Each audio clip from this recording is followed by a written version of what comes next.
চাপড়া থানার পুলিশের বড় সাফল্য। অপহরণের পর লক্ষাধিক টাকা মুক্তিপণ দাবি করে গ্রেপ্তার দুই। বড়সড় সাফল্য পেল কৃষ্ণনগর জেলা পুলিশ। যুবক অপহরণের অভিযোগ পেয়ে কয়েক ঘন্টার মধ্যেই অভিযান চালিয়ে তাকে উদ্ধার করল পুলিশ। এর মূল কৃতিত্ব চাপড়া থানার ভারপ্রাপ্ত আধিকারিক অনিন্দ্য মুখার্জি জানান, গ্রেপ্তার করা হয়েছে দুজনকে। পুলিশ সূত্রে খবর, রবিবার দুপুরে অপহরণের পর 3 লক্ষ টাকা মুক্তিপণ চেয়ে ফোন আসে যুবকের মায়ের কাছে।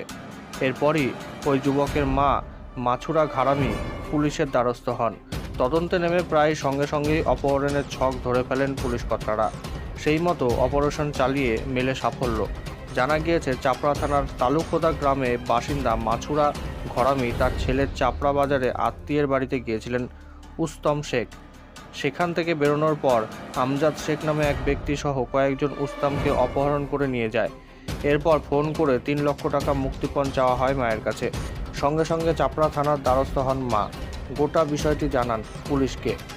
তারপরেই চাপড়া থানার পুলিশ তদন্তে নামেন। প্রথমে এলাকার একটি রুট ম্যাপ আঁকিয়ে নেন তিনি।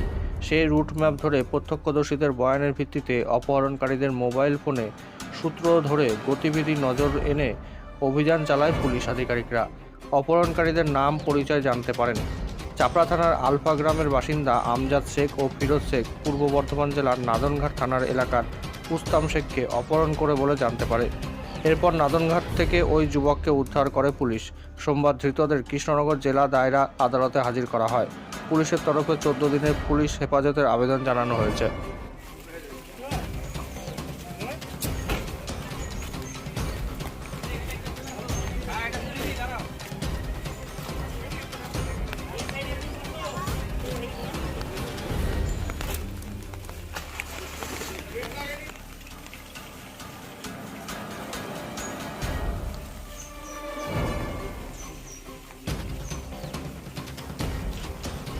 এই দুটো এদিক দিয়ে নিয়ে আসো।